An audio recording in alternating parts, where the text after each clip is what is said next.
All right, so a quick update on the boswellias. I could probably wait another day for this one to dry out a bit more, but I already see a root underneath here. So let me just reposition it and I'll show you. And it's not a big deal because it's not like it's getting root bound, but see there, that root? So yeah, it wants to go lower. And I would like that to go lower as well. But again, it's still a little bit heavy, but it's not too bad.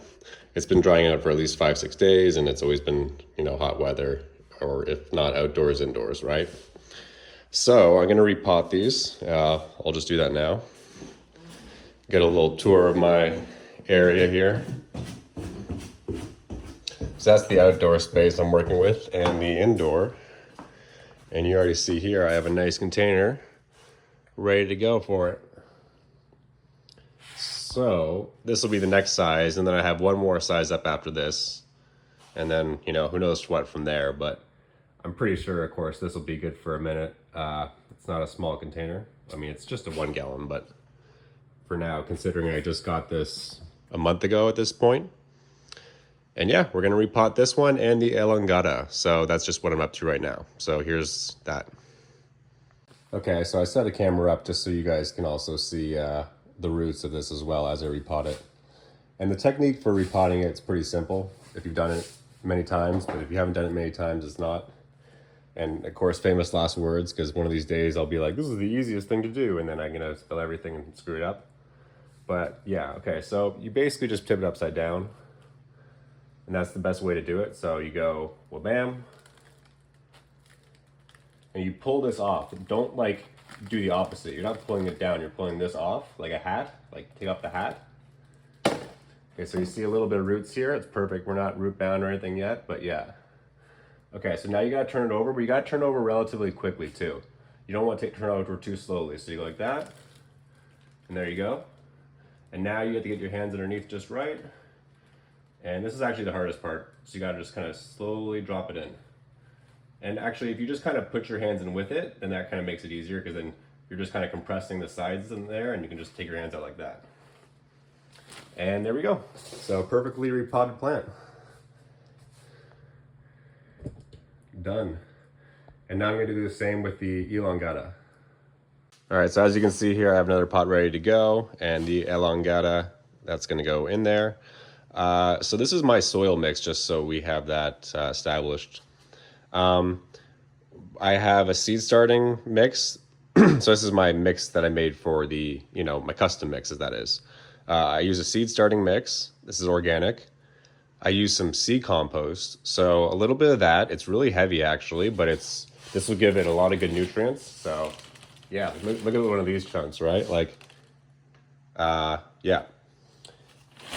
You don't want it to be obviously that heavy though, right? So what you also add in is a bunch of sand. So I already used all this. And this is kids play sand, so if it's safe enough for kids to put in their mouth, then I think it's safe enough for my plants in theory.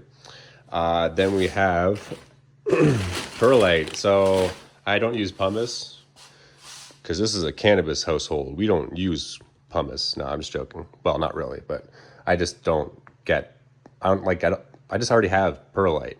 And I think perlite, to be honest, is probably better than pumice. I mean, I don't really see how it's not, but I'm sure someone could weigh in because there's always like some advantage or whatever that you don't think of. But like perlite, it's lighter. It can even retain some moisture. I guess if that's the one thing, I think rocks could even sort of retain some as well. Not like retain, but yeah. So, and it just seems like it's overall better because even in terms of if I have to have a heavy pot later. Okay, enough of that, but that's my mix. Is I have a good mix of that together, and you can see the result. It's, hopefully that comes up on camera all right. It is a lot of perlite. I made sure to kind of overdo it a little bit more this time. All right, so we're gonna repot the Elongata. Again, same technique, and this one again also is starting to get not root bound, but at the bottom of the pot already. So here we go. And upside down, take the hat off. Oh, see, look at this. Roots just reaching the bottom there. It's perfect. We also have to be careful because it's not like it's like the roots aren't holding any of the soil really together yet. What's holding the soil together is the fact that the soil is just like held together a bit. Okay, so now we just put it in gracefully. The hardest part, kind of. It's hardest part because I always say like part of it here, you always see like moves a little bit up. But that's not really the end of the world because the roots aren't really over there anyway. All right, so another perfect repotting. Boom, the Elongata. Okay, fine. The one downside to perlite maybe is that sometimes it can float a little bit to the surface here. But I have a lot of it in there, so I wouldn't say that's a misnomer, but that's sort of like a minor detail. The main thing you do is when you water though, just don't go crazy because the heavier you water, the more it's just gonna of course bring everything to the top. So, which isn't bad. Like you could have like a layer of perlite just sitting on top. I find it to be messy though. Like if it's no soil and it's perlite, then it just like will just fall out at some point. So I'd rather just have even like compacted sand if that was the case. Oh yeah, the last thing I was gonna say is with my soil mix, I forgot to add that I also use peat moss as well. So I already have some peat moss in that seed starting mix, I believe. But I only use like a tiny bit of peat moss just to kind of counteract the seed compost. And the thought behind that is, well, one, I guess it kind of, lightens it up, but I already have the perlite and the sand as well to lighten things up, along with the seed starting mix. The seed starting mix is sort of, it's just basically like a perlite peat mix. And what it is it's just balanced NPK ratio. So I already know that that's not going to be like too acidic or whatever as well.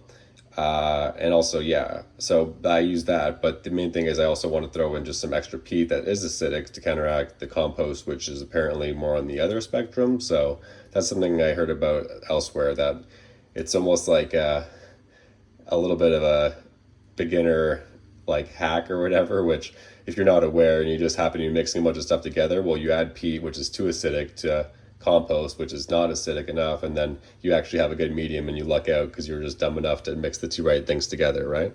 So that's sort of the idea with this too, is I just want to add some peat just to get a little bit of acidity, to make sure it's a little bit more on equal pH, or just the right level. Not that I think that actually matters crucially regardless, but yeah, I just wanted to make sure that I threw in that. So I had the sand, the perlite, the seed compost, and the seed starting mix along with the peat. Okay, so yeah, I repotted everything here. I wasn't even gonna film this part, but I just wanted to, mention about the one possible downside of perlite. And yeah, they're pretty much fully watered right now. I'm just doing one last little bit here. I like to make sure that they are fully hydrated.